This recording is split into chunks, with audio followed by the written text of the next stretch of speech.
from a galaxy far, far away. And a bookshelf straight out of the 90s. From Thrawn to Dantooine. And everything in between. This is Legends Look Back. We're all about positivity over here at Utini. Positivity, just positive. But I'm not feeling, 100% positive tonight because we do have a bit of a somber beginning here tonight on the show. We're gonna put a positive spin on it. We're gonna have some fun. We're gonna play a little game, but as you notice behind me in my background, unless of course you're listening on audio, in which case, Lee, let me paint the picture for you. Behind me, there is my Star Wars bookcase.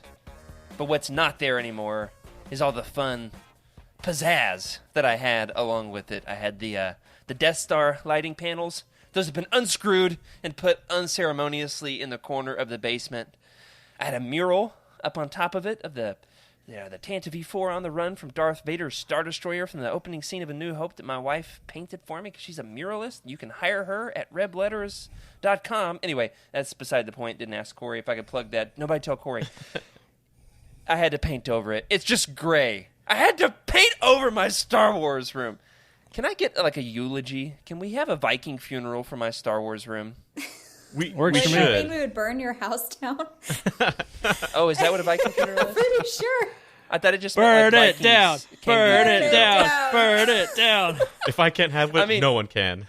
It's probably a fire hazard. I built this bookshelf myself. I installed those lights, and no, it's not. If you're listening to this, Leominster Fire Department, it's not. I promise. It is, however, after all the work that I put in, painted it gray, the same color as the rest of the room, same color it was before we painted over it, a year and a half ago. It looks fine. It looks good. I mean, what do you guys think? Behind me, does it look okay? It's not bad. I mean, I definitely loved what you did with it because I would say our backgrounds have evolved with the podcast, right? So seeing yours turn into the beautiful mural that you did, and then taking it down, it's almost a flashback to the beginnings of our podcast. It is. It is. At least the bookshelves get to stay because you don't have to put Star Wars books on them. You can put plants. I don't know. What are other books? Cookbooks, small cookbooks. They're built exactly for the size of the regular Legends paperback. So, you're not going to be able to fit very tall books on there, but you can put paperbacks. So there's that. But now here's what I want to do. I obviously was very proud of what I have. We're moving. This needs to look like a normal house. We've got the real estate photographer coming over. The idea is this could be anybody's house. It's got to be a blank slate and all that nonsense. But here's what I would like to do. Can you guys give me ideas on what my next Star Wars room will look like? And ideally, I'm going to have better salary, living in a part of the country where real estate is cheaper. Ideally, I will have a bigger Star Wars room at the next place. I don't know yet what the house will be. I potentially can sink some money into it, too. Not a ton, but, possibly some money. I've got some ideas, but what do y'all think? If you were to, say, my goal would be to have one of the coolest Star Wars Legends collections in the world. Period. One of the, and I think that this was at least one of them. How far down the list? I don't know. At least one of the coolest Star Wars Legends books collections in the world. What would you do? Floating holocrons. Give me some ideas. Oh, yeah. Holocrons? That'd be Float- cool. you just floating. Like a Dagobah vibe. You could have Plants. vines everywhere and moss growing Snakes. on stuff, terrariums. Yeah. My daughter does love snakes. She loves They're snakes. the best pets. They make we told really the other good day- pets. We said some snakes are poisonous. So when we live in Arkansas, don't just pick up any snake you see. And she said, rattlesnakes are poisonous. I was There like, you that's go. right. That's right. There you go. There you go. I was very, very proud. Dagobah. Now, I've thought about having an actual tree growing in my Star Wars room. Like on, what planet is that on KOTOR? Dantooine, the Jedi Temple? There's a big tree growing in the middle of the Jedi Temple. I've really wanted to have that vibe. So there's that. What do you think, Freddie? I've always... You said holocrons. Yeah, holocrons. Holocrons will fit on the shelf. I've always thought of the Emperor's throne room, just having it cold, dark, Yes. and having your seat, and the thing that I love about Sith is that they like things, right? They do like things. Yes. And they collect the rarest of things, which is very much kind of in the collector in me. So when I saw Spotlights. Palpatine's spotlights on your things, and Yes. and whenever you see Palpatones, I almost said Palpatone. Palpatine's. That's a band name. It has to be the Palpatones. The Palpatones. A ska band. How about this? The Naked Palpatones. Oh, There I we go. love it. I love it. Okay. Branding. Oh man. We literally said before the show started, nobody say Naked Palpatone tonight. We're on the very first segment. Technically, you just said it because we didn't say it. We said every week. naked Palpatones, but Correct. Yep. Rewind. Nothing happened. Nothing to see here. Sorry. Move along. Now, Freddie, there is something there. I could potentially build. I like to build this stuff myself. I could buy some, but I'm a redneck like that, right? I could build a Palpatine throne, I'd love that. like the chair. Yeah. I could build the chair. Now, in Dark Empire, correct me if I'm wrong here, he has kind of like a museum, right? Isn't that where Leia's hanging out? She's trying to save Luke, and she comes along and finds Voto Boss's holocron. Yeah, He's sitting on a pedestal. You're right. It's like the rarities that he's collected, right? And we even see that in gosh, what video game is that? Is that Battlefront? I can't remember, but there's a whole section where Luke is in the tomes of someone's collection. I don't know. Let us know in the chat if you can think of it. Something like that. Yeah. I'm not sure. All right, Emily, did you give any ideas? You said Dagobah. Or Dagobah Palpatine's office, or the throne room, that kind of thing. That could be cool. yeah. His office I got on something. Rick, Coruscant. What's That your would be idea? bougie. I imagine oh, a the red pedestal with walls? a glass case and some holocron or Thrawn's bust sitting in it. these are not bad. Yeah. Not bad. I'm thinking Vader's meditation chamber, the whole Leave you alone. yeah. Or Thrawn's what's his meditation room called with all the art and stuff, Ooh, that's Mount a good. no, that's just on a Star Destroyer, Chimera, yeah. So something like that, just very artistic and simple, minimalistic. Maybe even have book panels that come up to reveal the books, but have the room just. But I've got That would be got my over office. I don't think There that's you go. Jared. That's fair. I've got over 400 Star Wars books. And he wants them all 400. displayed. There's no way this can be minimalist. There's no way. I All love right, let that me tell you idea, the two or though, three Rick. ideas Thank you. that I've had. I've thought about doing the Millennium Falcon interior. Ooh, So building that's very the fancy. booth where they sit and play Dejaric. That would be cool. And then that's where I would sit, and then the cockpit chair. I would have a Millennium Falcon cockpit chair, and then my desk would be a Dejaric board, and then those foam panels on the walls. I've thought about doing those in the office. You could even put scorch marks from laser bolts after Dejaric That someone's would lost. be cool. That's a good idea. That's a good idea. Okay. Carbon scoring. Okay.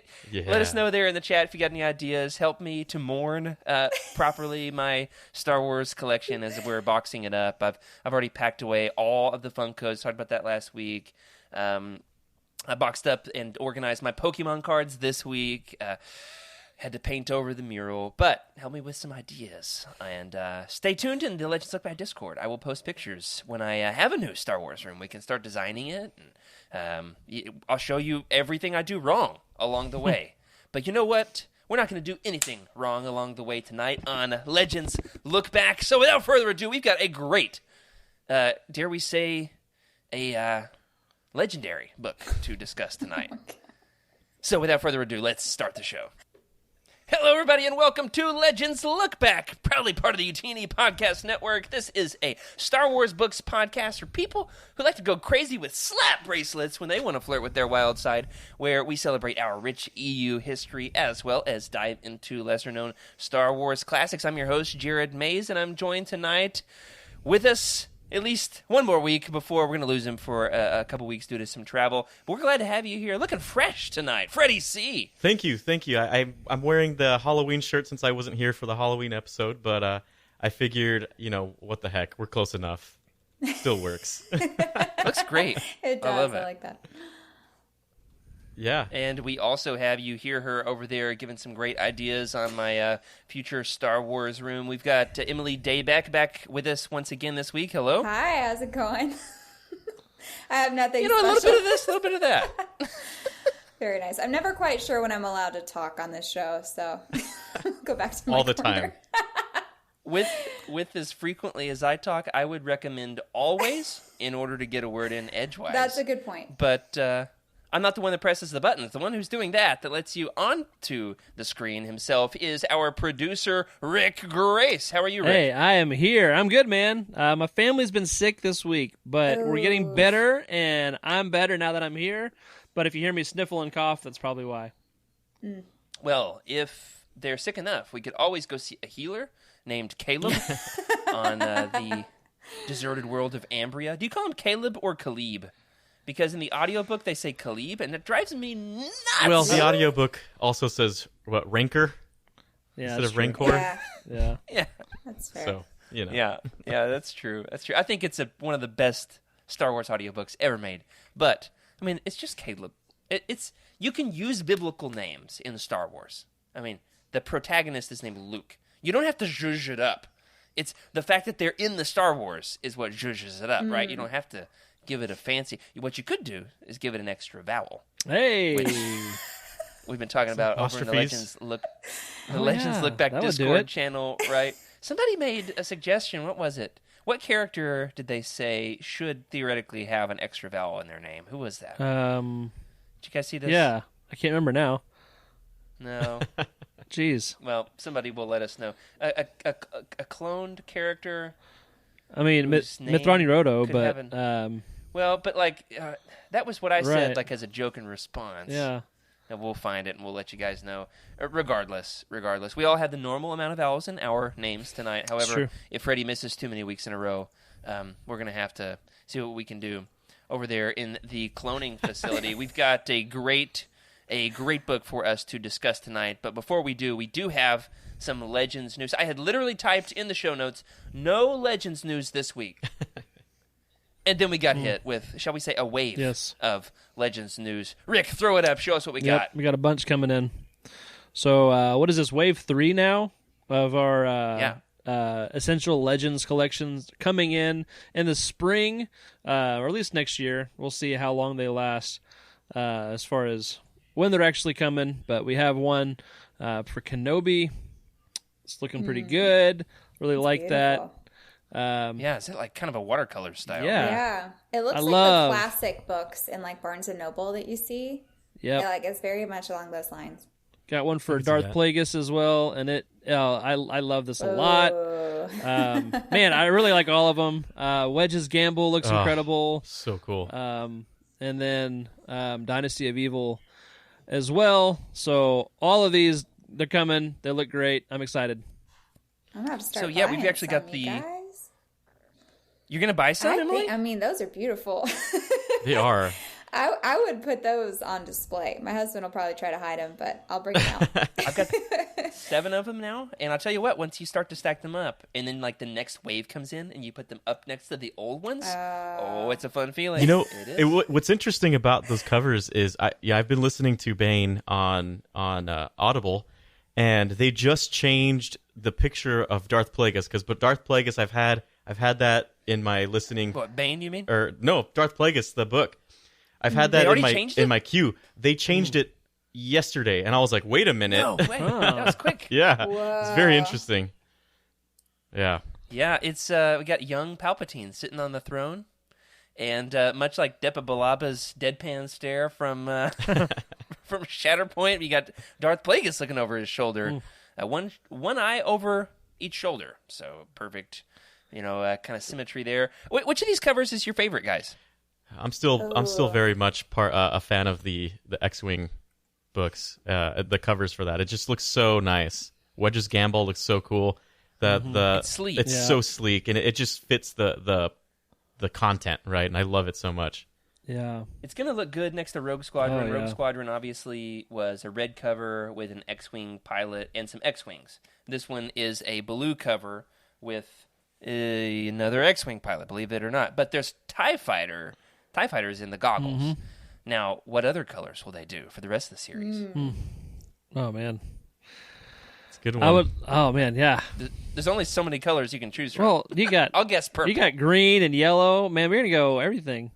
Rick, what's your favorite Oh cover? gosh, I'm gonna go with Darth Plagueis. I just like I don't know, I just like it. I can't explain It's it. so menacing. Yes. It is. It's delicious. I love it.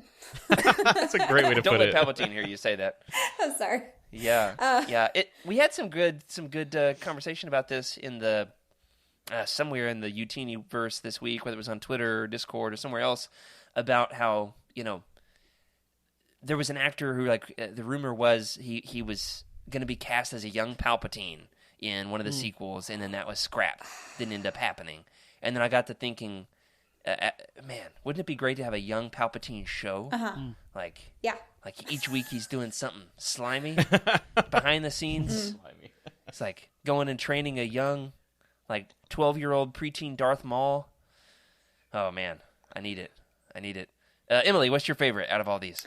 I like Kenobi. I think it's really classy looking. It is. I don't have a book All right, so we got one. And the funny thing is that's probably my least favorite book. I don't really love Kenobi as a book, but I love that cover. Well, Emily, it was nice having you on the I show know. for 10 episodes here. It's a very unique book, that's for sure. It definitely stands out as far as genre, I feel, but it's that's a different discussion. Book. It was like the second book I ever read, and I was like, "This what? Yeah. Read it again. What Read is it again. this?" Yeah, I'll have to go back. For and me, reread. it got a lot better on the reread. Okay. It did. Yes. It did. Yes. Good to know. True. And then on the reread, and then the reread, because I've listened to this book a bunch. All of these I have, honestly. I'm excited to have an audiobook for X-Wing Wedge's Gamble. They did. I don't think they announced which one is getting the audiobook treatment. did I they? heard rumors that it was Wedge's Gamble. I mean, the other ones all have them. They all have unabridged, so it has to be Wedge's Gamble. Oh, there we go. Process of elimination. Yeah. Look at Rick using reasoning. Well, I have Audible, and I have a lot of audiobooks that are Star Wars titled, and so I've listened to the other 3 I know on Audible. So Wedge's Gamble is it, which is good, because that's what I want, We need more Squadrons stuff. X-Wing, whatever. Yes. I'm in. Yes. Definitely. So. Well, that leaves me with having to say that the Bane cover is my favorite. It might be. I don't know. I love all of these. What I like is looking at them all together, and then I like thinking about them fitting into their series. Bane, thinking about the other 2 covers with Darth Hannah. Isn't that right, Emily? Darth Hannah? Listen. There's a lot of letters that get switched around. Some of us may be visual learners and just have a hard time when they're playing with audio things and they get letters switched in their heads. Yeah, one of the first episodes I was on the show, I called Darth Xana Darth Hannah because I was like, man, what a basic name. None of us caught it live, though. Yeah, no one caught it live, but I remember thinking afterwards, I was like, oh my gosh, that was completely wrong, and that was... I was so embarrassed. Well, you said it so confidently. I kind of doubted myself because it had been a while since I read the series, and so I was like, was her name Hannah this whole time? Was it really Darth Hannah? Biblical name? Bane. Yeah, I'm late to the just mall. Oh my gosh! Just wait till Darth If your name is Karen Hannah. comes out. It's gonna be great. All right. Fighting words. My mother's name was Karen. Oh, Let's sorry. not go there. I'm sorry. What about Darth Chad? How about that? There we go. Oh, gosh. Darth Chad. There's some Chads in this book John. tonight, I'll tell you, that's for sure. Definitely some Chads in Darth Bane, hanging out at the Korriban Academy, sucking up to Cordis's brain tails. Isn't Cordis the Twi'lek? All right. I just try to use brain tails as often as possible. Now, I will say, on the subject of the Essential Legends collections, John Jackson Miller went rogue on Twitter this week. First of all, he tweeted about Pokemon one Yeah. time. So there was saw that. that. Fun. I was like, oh, overload. Ekans, right? He was like, I didn't know that was Snake backwards. Anyway, friend of the show, John Jackson Miller, also the author of the book that at least 3 out of the 4 of us love, Kenobi. He did give the whole history of how this was almost a graphic novel for Dark Horse. He gave this long thread about the history of Kenobi. So check that out over there on John Jackson Miller's Twitter if you want to hear more of that. We're not just going to sit here and read his tweets because then we'd have to rename the show and it would be hard to get other authors on. Anyway, but very excited about all of this. One other thing here in Legends Lookout, Freddie, your Halloween shirt might be replaced. Did you see that there is a new Legends Books shirt available from Out of Print Tees? Yeah, I just saw that too. It's so nice. I'm going to have to scoop this one up. I was thinking, why would I need this? But then you've got Boba Fett, Tales of the Empire right on there. And it just looks so good. Yeah, you know what's funny is this is one of like only a dozen Legends books that I haven't read. Oh, they put okay. it on a shirt. Yeah, they're sending me a message that I need to read the book. Are you going right? to get the shirt before you read the book, though? That is an interesting question. Because y'all are keeping me busy here on the show. We've got like our next 4 or 5 roundtables all booked out already. So at the soonest, it could be like mid-2022 that I read it, unless I just like, squeeze it in my spare time, as if I have that these days, because I'm busy repainting my bookshelves. We'll see. Jury's out on that one. I've not yet bought the shirt. I don't know that I need it.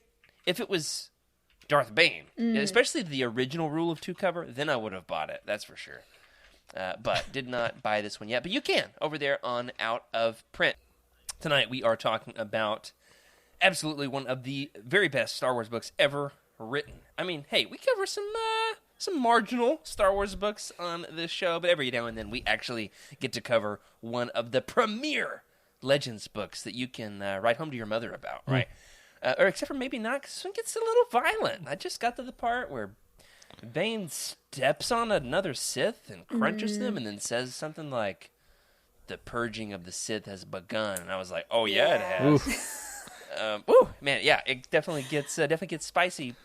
But tonight we're going to be talking about Darth Bane, Path of Destruction by Drew Karpyshyn, the first book of the Darth Bane trilogy on tonight's show. First and foremost, I want to ask, what's your history with this book, guys? Have you read this one before? How many times have you read it? Any significant memories in having read or listened to it?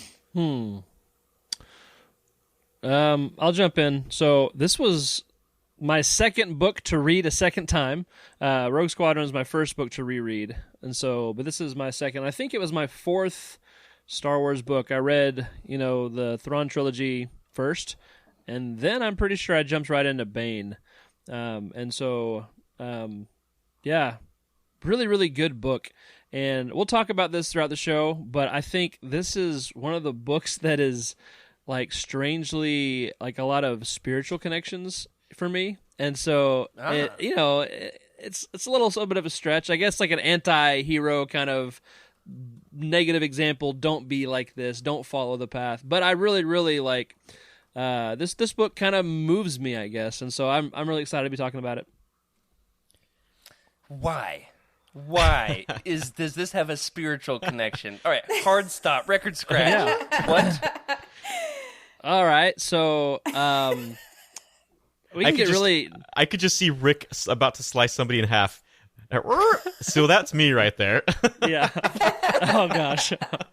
So this looks bad. No, yeah, I get it. No, it's the idea of, are our fates final? Do we have control over our own lives?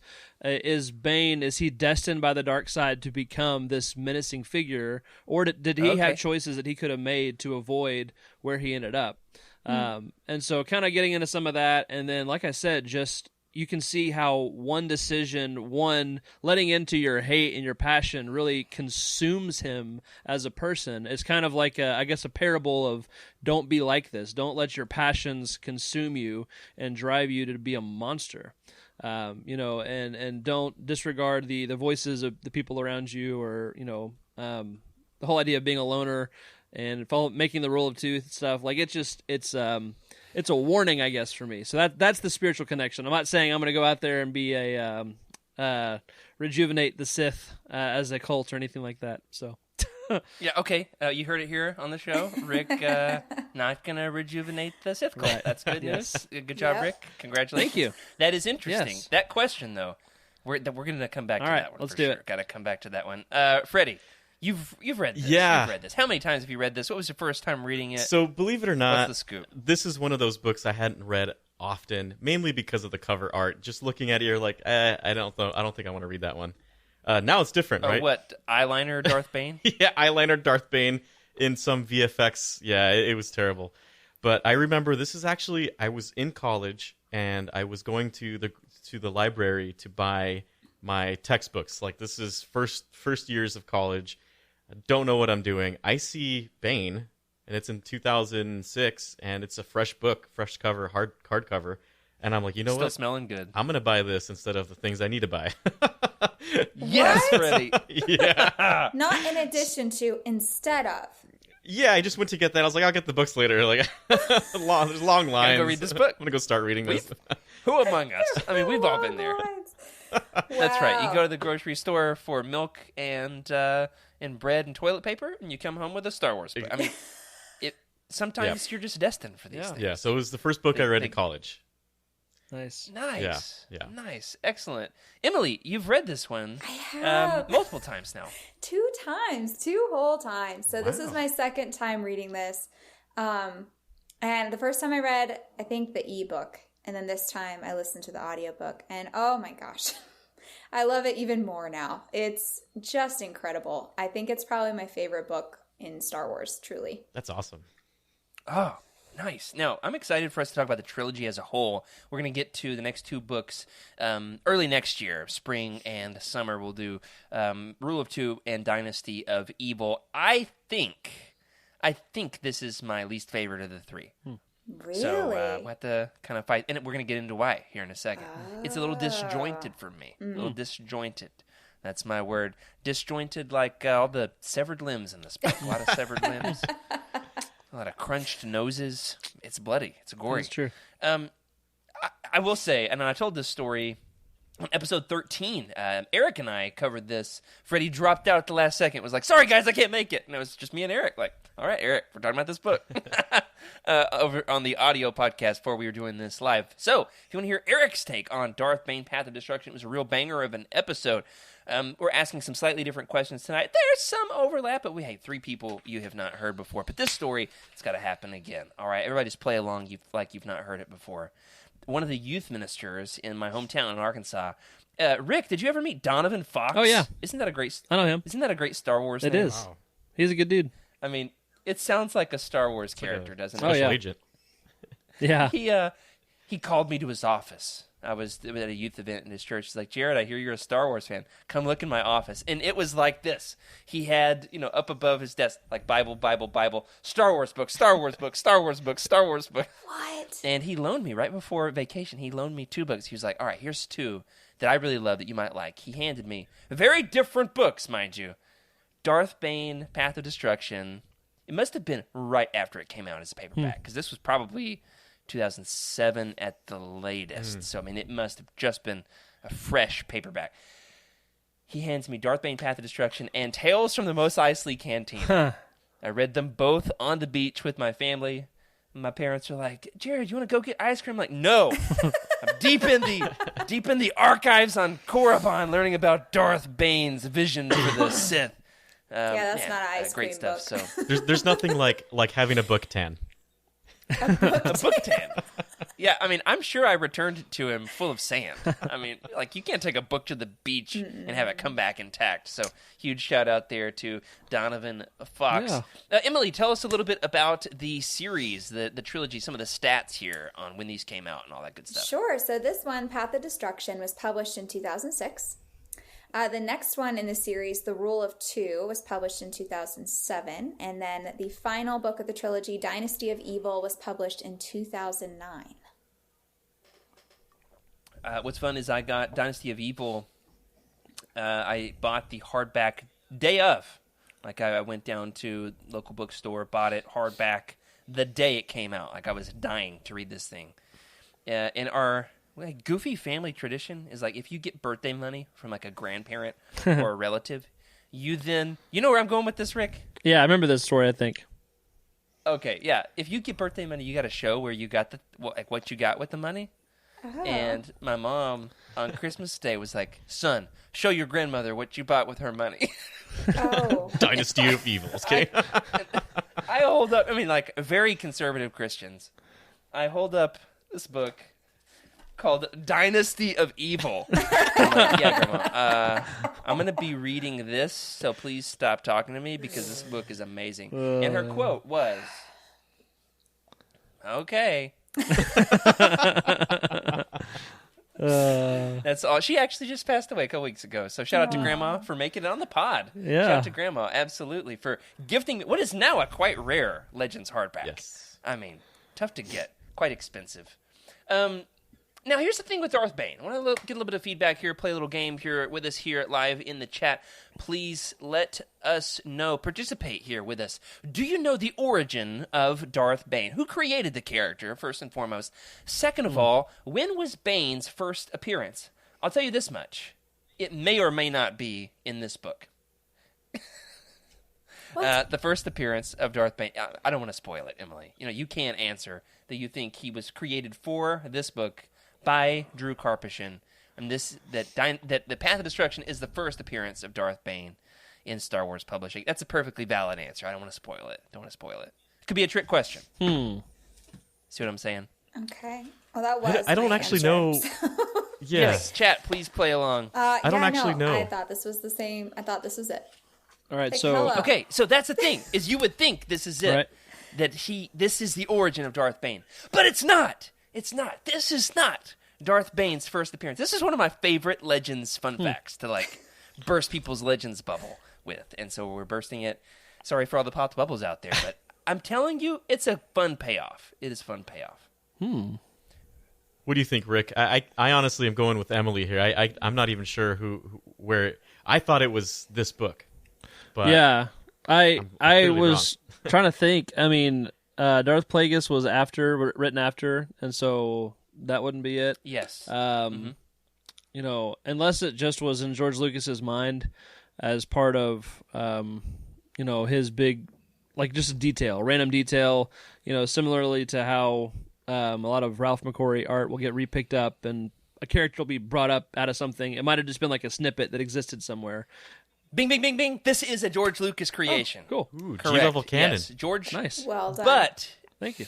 George Lucas did not put him in a film, nor was he referenced in the original trilogy or prequel trilogy in a George Lucas movie. So his first appearance in the EU is not in a George Lucas created property. So there's still more to the question. Yes, he did create him as some of the lore for the prequels as he was developing The Phantom Menace. All right, so then the question is, when is his first appearance in the EU? Freddie, this one's got to go to you. They both answered. Yeah. They've both been a little right, a little wrong. Well, I mean, I know that there's a Dark Horse comic back in 2001, Jedi vs. Sith comic, I believe. Now, but I'm not go ahead. entirely sure if it's not something that I've really dug into, so I can't say with confidence if Bane was in those, but I feel like he might be. he's in them, though that's not his first appearance. So you're close, Freddie. Okay. You're close. Now, thanks to Skooma Joe here in the chat, he is correct that unless he's over there on the Wook, because, it's just right there. So, don't want to say that you just looked it up, but you might have. And I think you knew this. He knows this. He knows his Legends stuff. Skooma knows everything. He knows a lot of stuff. Of course, was first created by George Lucas, and was his first appearance in the EU is a mention in the novelization for The Phantom Menace. So that little piece, it was in the original Phantom Menace script, and then makes its way into the novelization. And there's a line, if you go back and watch The Phantom Menace, they mention that there's two Sith Lords, right? There's always one.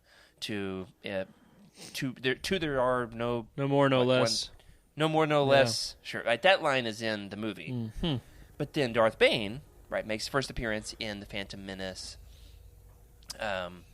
first Phantom Menace novelization, unless I'm wrong, which could happen. I know that he also, as Skooma also says here, there's a short story by Kevin J. Anderson, Bane of the Sith. I had actually forgotten this. I read it a few months ago and had forgotten, so thank you for that detail. Bane of the Sith. I'll tell you what, it's interesting, and it reads, if you put that right up alongside Path of Destruction and this comic, Jedi vs. Sith, and read them sequentially, back to back to back, you can see how his story evolves and is adapted. It basically tells most of that Ruusan battle, the battle on Ruusan.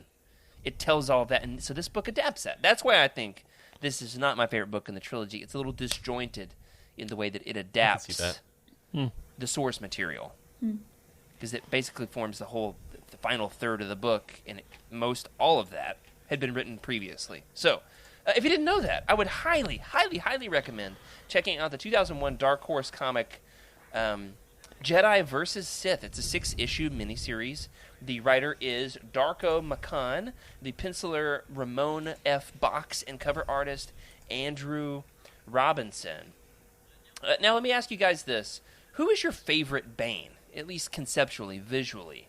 Do you have a favorite Bane?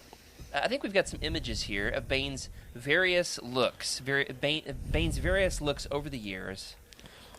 We've got, obviously, the original cover. We call him Eyeliner Darth Bane. I like to call him PlayStation 2 Eyeliner Bane. PlayStation 2 Darth Bane. I call him, Eyeliner Darth Bane. Okay. Who else? We've got Bane from the new Legends Essential Legends collection. The eyeliner's there, but it's not the main focus. It's like battle paint. paint. Like slept, right? Looks like he slept. Mm-hmm. Right. Sure, right. He looks corrupted by the dark side and sleepless. It's less of a fashion choice and more of like a consequence, a side effect. The Jedi versus Sith, Darth Bane. The way that he is pictured in the comic. This is the cover art to issue number 3 by Andrew Robinson. I love this, but he does look a little bit like offensive lineman for the Detroit Lions, right? With a cyborg arm. Why does he have a cyborg arm? What's up with that? I don't know. Well, he's got it. There it is. And you got anything else there? It looks like Thanos. Rocky Zim says there in the chat. Oh, this is my personal favorite. What? Here we go. This is the way he is pictured in one of my very favorite reference books, The New Essential Guide to Characters from like 2002. Looks like somebody just threw a bunch of spaghetti at him. It's before Spaghetti Bane. That's what we're going to call him. Super Saiyan Evil Bane. Super Saiyan Spaghetti Bane. It's before this book is ever written, right? It's just based off of that short story and the comic. And so, yeah, it's one way of picturing him. What drives me the most nuts about it is he's got a purple lightsaber. Oh, yeah. In that one, the purple. There's a whole thread on Reddit, I think, about the history of Darth Bane's lightsaber, all the various ways it's depicted. That's a whole deep dive we could do maybe next week. And, yeah, it's got the obelisk armor that comes up in the second book, I believe. And then the final version of Bane from the Clone Wars. He, of course, is now a canon character. He appears in the Ghosts of... the one where Yoda has Yoda, right? The evil Yoda twin. Yeah. Yeah, season 6. Almost forgot about that. Yeah, it talks to, like, the spirit of Bane. And it's... What drives me nuts about it is, like, Yoda has to explain it for all the noobs, right? And he's like, oh, Darth Bane, you are. Created the rule of Sith, you did. Oh. And it's like, we know, we get it. All right, so which of these is your favorite Bane? Freddie, you're up first. Well, Spaghetti Bane. I've never seen Spaghetti Bane before, but I kind of like that one. I'm happy to get to introduce you to Spaghetti Bane. I'm very proud of that. You never seen him? Yeah, I've never seen Spaghetti Bane before, but I'd have to admit, I really do like when Bane came into the Clone Wars. That was a big shocker to me. I was like, whoa, okay, we get to see Bane in canon now. We get to see like an animated version of Bane. I was very, very pleased for that. So that one was a very happy Bane to see. Oh, really? Yeah. That's my least favorite out of all of these. Because for me, like he's not my Bane. Yeah, it's not. And if that's your thing, that's great. But for me, like, it wasn't consistent with the Bane that I knew from the cover of the book. Right? It was like, he doesn't look like him. That's not the way his helmet looks. It doesn't look nearly spaghetti enough for me. Sure. Rick, which of these is your favorite? Man, I don't know. I think I'm going to go with the new Essential Legends version. I like this one. It's pretty solid. They did a really great job, honestly. Yeah. Yeah. You could actually look at that face and think that's a Sith Lord. I mean, Definitely. for sure. As opposed to Without overdoing some of it, the other- without... It's just simple, and I like it.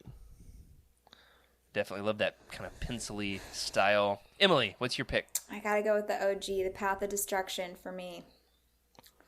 I like that.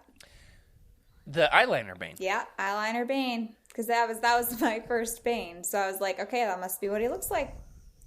Well, perfect. Nobody took my pick. What's took my pick. yours? I like the comic. The comic one? Bane. Oh, nice. Yeah. Not just that cover, but like as you read it, it does focus. Skooma Joe does highlight the fact that it highlights more of the Jedi characters, and also Reign. the character who we meet in the epilogue, right?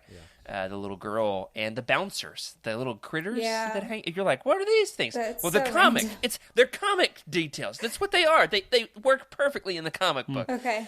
And so when Bane shows up in that, which is kind of lighthearted, and then Bane shows up and you're like, oh, this just got serious. So he makes a huge impact in that comic because like you don't expect it. You don't really expect it. Like the Brotherhood of Darkness, they're kind of derpy. They're like bickering with themselves, and they're not all that threatening. There's a character named Valentine Farfalla. Yeah, that so was... it's like not Yeah. So my funny. favorite Jedi in all of the EU, Valentine Farfalla. That name. I've claimed him. He's off the pick. Whew. That's right. Off the board. He's my pick. He's my guy. I love him so much. Oy. All right. So we've talked about the Darth Bane depictions over the years. Let us know in the comments which one is your favorite. Rocky Zimby says Emo Bane is his favorite. Scuba Joe says that he likes the Orbalisk armor, but the helmet is a bit much for him. We've got a question here. Who would you fan cast as Farfalla? I gotta think about that one. I thought about that today. Maybe Matthew McConaughey See, I could see that. yeah, with the long hair.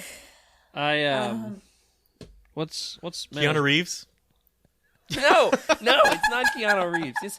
He's got blonde hair, like Russell Brand. It could be Russell Brand. No, with blonde it's- hair. That would it's- be good. It is Chris Hemsworth. I'm telling you, it is like a goofy Thor. That is who Farfalla is to me. Is a goofy, over the top Thor. It's Chris works. Hemsworth all day long. I could see that. That works. That works. All right. good Well, choices. we've talked about just about everything we could possibly say in terms of the backstory of Darth Bane. Another fun thing we haven't mentioned is it does tie into the Dark Forces books, which of course were written before this. So the consequences of Ruusan. We won't spoil too much there, but everything that goes on at Ruusan, the third act of this book, is then referenced after Return of the Jedi in the Dark Forces book. So there's some more impetus for Rick to crack those expensive hardcovers that he got, right? Yeah. Kyle Katarn goes to Ruusan. Emily, tell us a little bit about Drew Karpyshyn, the author.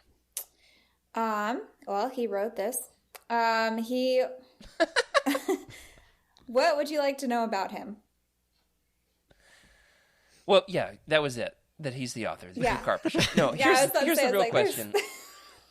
What do you... I wanted to turn this into kind of a game instead of us just Okay. telling you all the information. Okay. What other Star Wars entries has he written? This is not his only contribution to the Star Wars universe. Obviously, he has written this entire trilogy, which it's rare for one author to write an entire trilogy. There's only a handful that do that in all of Legends. We could do a whole episode on it another day. But do you know? We'll toss this around the board. Don't just have to put Emily on the spot. What else has Drew? Without looking at the book, Freddie, I see you typing over there. I'm not. I'm just going through my memory bank here.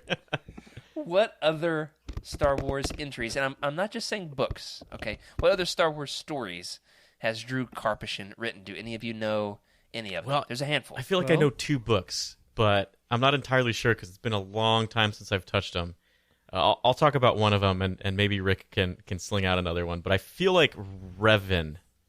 Not 100% sure, but I feel like he wrote Revan as well. Really? That's right. He Correct. did? There's one. Okay, so that one's right. Ooh. Yes.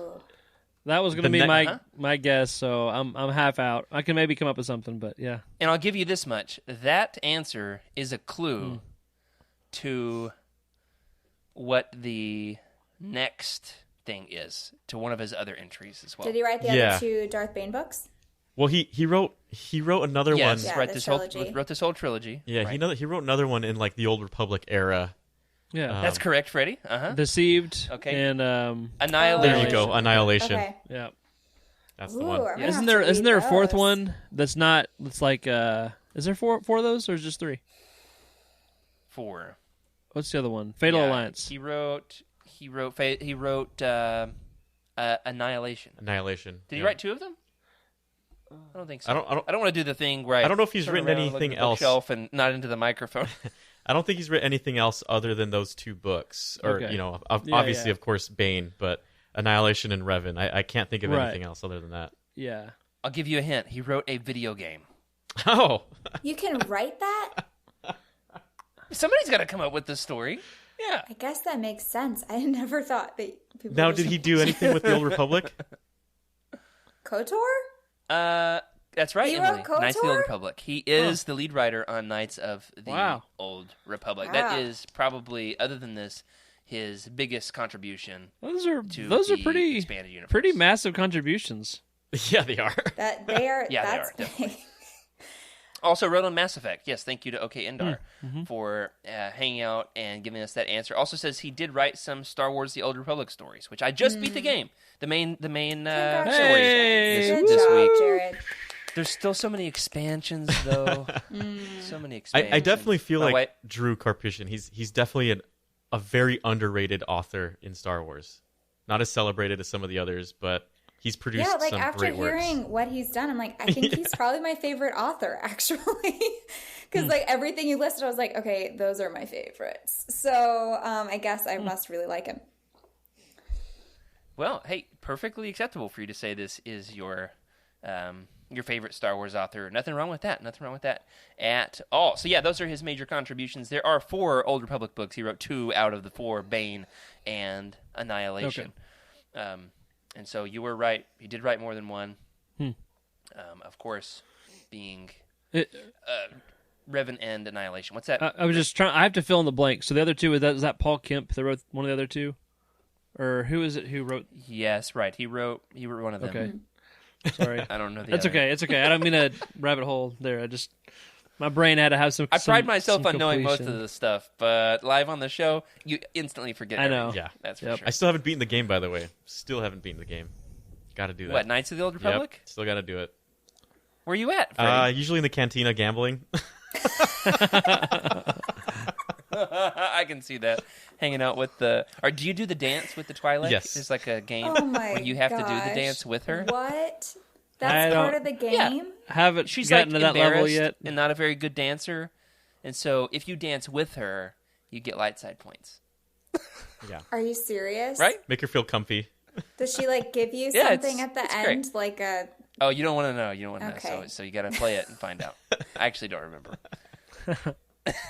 What a great game. I don't know if he wrote, that part, but definitely wrote the main story. Now, we're going to talk about the character of Darth Bane tonight, and we'll hold off on the other characters for next week, as well as some of the overarching questions. Of course, this takes place 1,000 years before Episode 1, 3,000 years after Knights of the Old Republic, though you wouldn't know it because of how much this book references Knights of the Old Republic. Yeah. Boy, does he love to pay homage to Knights of the Old Republic in this book. Another reason why it's not, my favorite of the trilogy. It's great, it's fine, but it gets to be a bit egregious. It's like, hey, guys, have you also played my video game that I've written? I wrote a video game. You remember this planet from the video game? Also, how about this planet from the video game? How about that one? Yeah. Anyway, do love both of them, poking a little bit of fun, because I love them. Now, do want to say that the audiobook is narrated by Jonathan Davis as well, despite the fact that we were throwing some shade on the way he pronounces Khalib. It is an absolutely excellent audiobook. In fact, on the guide that we have on utini.com about the best Star Wars audiobooks, this holds the title as the best Legends audiobook. I think. I wrote it. I'm fairly sure that that's what I crowned. Does not kind of a surprise Jonathan me at Davis all. stan. Yeah, there's a lot of good ones. So, spoiler-heavy territory at this point, folks. If you have not yet read the book, there's no shortage of ways to get your hands on this book. You can, in fact, get the audiobook for free on us over on utini.com. If you click the little Audible link in the bottom right corner, you can choose this one on our dime. So, continue at your own risk. It's on the Cortosis mining world of Apatros that there is an angry young man named Dez with daddy issues for days. During his hours off from working the mines, he likes to take money from Republic soldiers in Sabak by using his unnatural intuition to win at cards. After he's confronted by bitter Republic troops, Dez kills the flight officer and is snuck off-world by the Nemoidian bartender, who, for my money, might be the best character in this book. Anyway, his only escape from Republic justice is to join the Sith army. Cut to part 2. Dez quickly becomes the lead special ops team of Sith troopers, the Gloomwalkers. He leads a mutiny against his commanding officer in order to spare his squad from certain death on a suicide mission, emerges victorious, and attracts the attention of a certain Sith Lord, who once again relocates Dez, this time to the Sith Academy on Korriban. You know, the same one from Knights of the Old Republic. The same academy, right, guys? Wink, wink. Anyway, Dez there trains in the dark side to become a Sith Lord. He assumes the new name of Bane, much to his teacher's chagrin, because it's kind of like a hippie commune of Sith Lords, isn't it? It's all about equality. Bane isn't about that. He's much more of a Darwinian Sith Lord, survival of the fittest and all that jazz. And then he, of course, names himself after what his father used to call him, Bane of my existence. On Korriban, there, Bane kills a fellow student in the dueling ring with the use of the Force, develops a rivalry with the most powerful student, a Zabrak named Sirak, and attracts both attention and jealousy from some of the Academy's masters.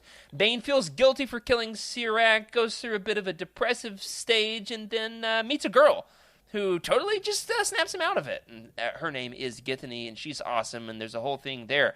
During his time as an outcast, Bane becomes a disciple of the ancient Sith Lord Darth Revan, starts reading all of his old books, and kind of becomes a nerd, right? Isn't he like the nerdiest Sith Lord ever? He really is. Yeah, we can relate. That's why we love him. Maybe so. Ultimately, Bane and Githany plan to take down Sirak. Once he does defeat Sirak, he doesn't kill him, which disappoints Bithany. Bane goes on a vision quest to the planet of Lihan, also from the Knights of the Old Republic, right? The unknown planet with the fish-eyed people. Anyway, there's a Rancor. He finds Darth Revan's holocron. It inspires him to have a new vision for the Sith, the rule of two. One to embody the power, one to crave it.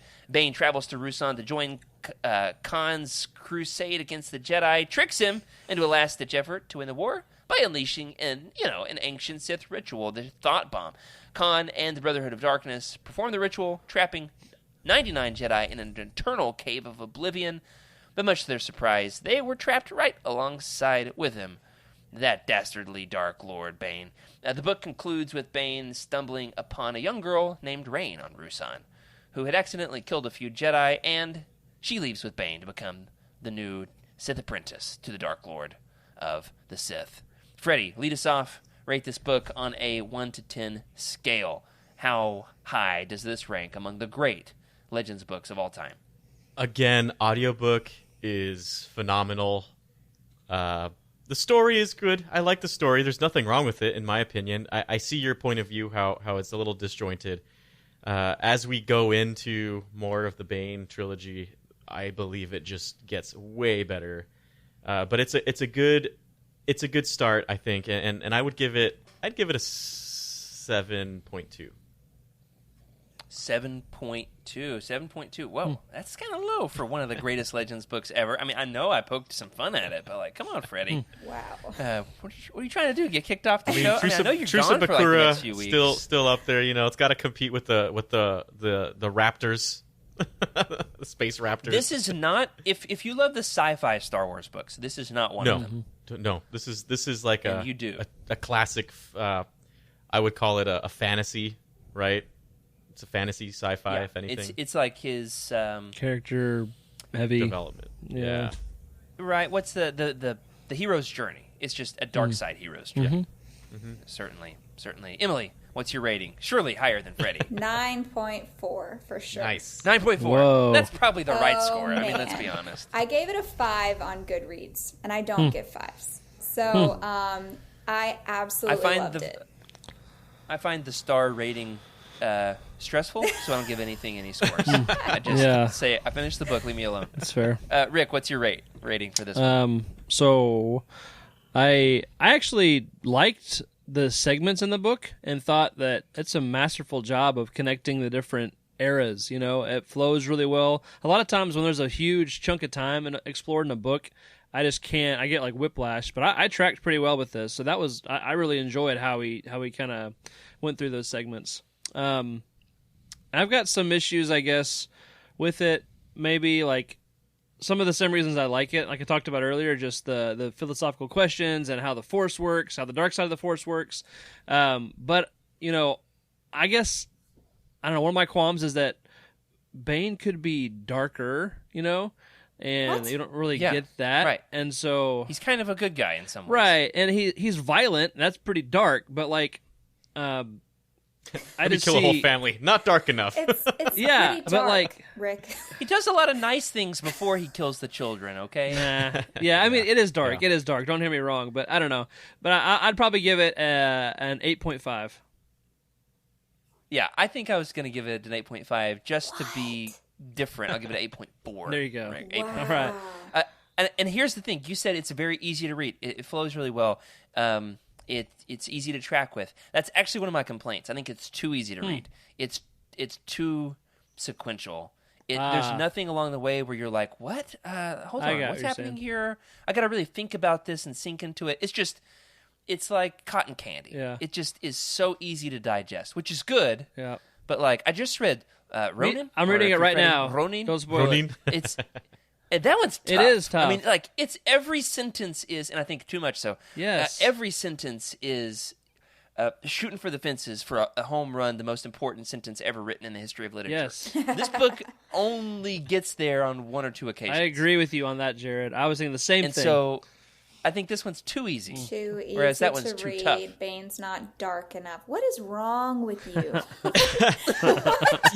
My thing is, world. I rate it lower because I know what's coming, and those books to me are 8 to 10s. Like, I mean, the ones after this, they just get significantly better. It's a good start, right? But like where it's going, if I had never read anything else, I think my rating would be higher on Path of Destruction. Yeah, it's an origin I story. apologize, Skooma Joe, but the next book is not going to be a 7 for me at all. Like, it's going to be up in the 8s and 9s. Out of all the Marvel movies, for example, would you ever rate an origin story higher than like the second movie about a character? Well, that's the thing, really right? Sink in. The first part is just a what would you call it? Like a formality of getting to know this person, building their story, making them interesting, so then you can get into the action, because that's exactly what I like, and that's you have to get through it though, and the good thing is it is like cotton candy, so it's easy to get through and just be like, okay, I'm ready for the next. Certainly, and I definitely see your rating, Emily. I would rate it up there as well, except I know it's coming, and those are going to be much higher for me. I guess I just kind of don't view my ratings as like, if I give this one a 9.4, then like I can't give that to any other book. No, I mean you certainly can. Yeah. And this is one of the best Legends books ever Yeah. written. You can and should give it a 9. see, We're being a little bit picky. Yeah, that's fair. Yeah. And like, We are. We are. well, usually I'm the picky one. So like for this one, I was really excited to give a really high rating, because like with Rogue Squadron it was like a 7 or something like that. It's just not That's my where I thing. was different. And once again, Right. the first book in that series is the worst one. Okay. Because you've got to have your origin story to then get us to the next one. And Wait that's till we why get the Wedge's Gamble. When I think when Yeah. Rick was saying that like he isn't dark enough, and I think it's because this is the origin story. He can't be that dark yet. You have to see how he gets there. That's true. He definitely so- starts to get there, though. I mean, the fact that he just Oh, yeah. crushes a dude. Yes. Oh yeah. Yeah. Yes, it got a little, And I guess got a little much. It gets there. can I elaborate a little bit about that?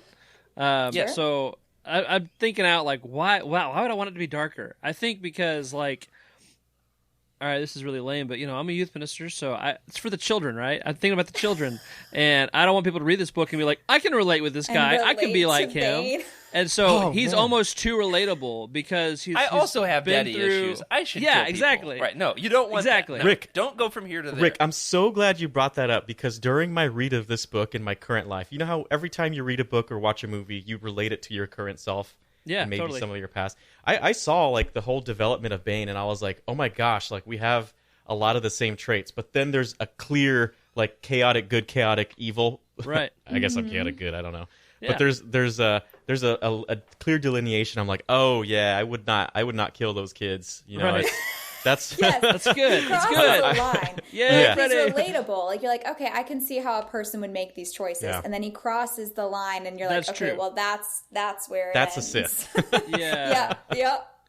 There's just a lot more, I guess, like I don't know, like not fame or power, but like the passion side, whether it's sexual things or I don't know, just power hungry. He's just violent. That's all I get from it, is just violent. And so they don't really get to, the evil is portrayed in like almost a positive light, where I just have some reservations with that. But anyway, that's just me being a prude. Along those lines, let me ask, when do you think he truly becomes Darth Bane? When is the point when he crosses that line? Because there were a few different points in the book when I was like, that's the moment he really became Darth Bane. And then we get to the next thing, and I'm like, no, that's the moment when he really became Darth Bane. When do you think it is? Was it when he killed his father with the Force? No. Or was it when he smashed that guy's face in, who was dying on Rusan? Do you know, that's a good question. I feel like he became Darth Bane when he felt the Brotherhood betray him.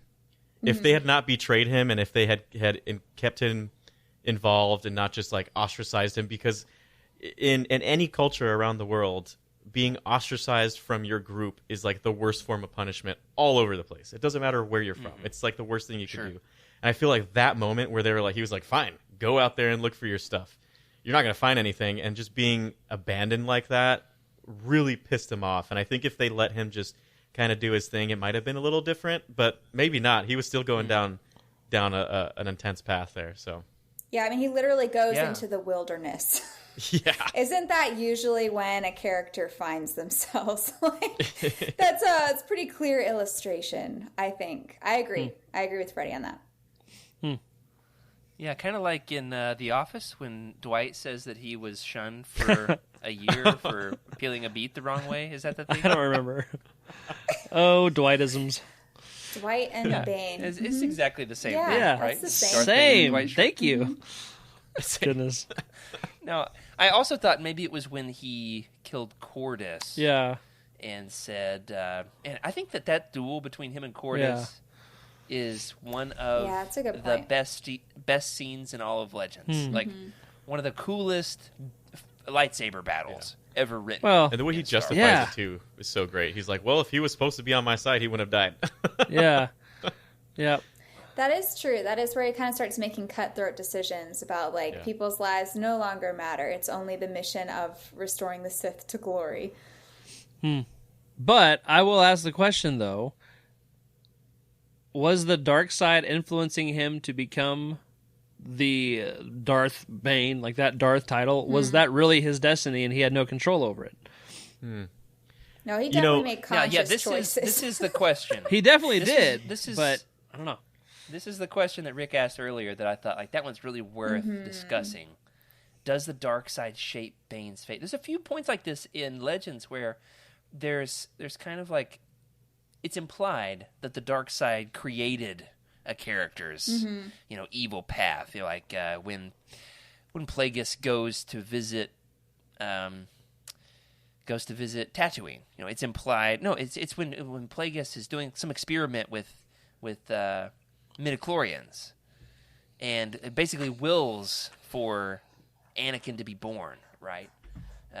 It's implied. We'll have to reread it in Darth Plagueis. Isn't it implied, Freddie? We read this one together. Yeah, that Plagueis creates Palpatine with the Force. It is because it creates Anakin. Yeah, creates Anakin, or at least something, right? They're just playing around with creating something from midichlorians, and I can't remember exactly how it happens, but it is implied. But they don't really specify it exactly, right? And then the light side creates a hero, counter, right? It creates the one who was prophesied to destroy the Sith in response. Yeah, we're totally butchering this, but you get the point. But what about for Bane?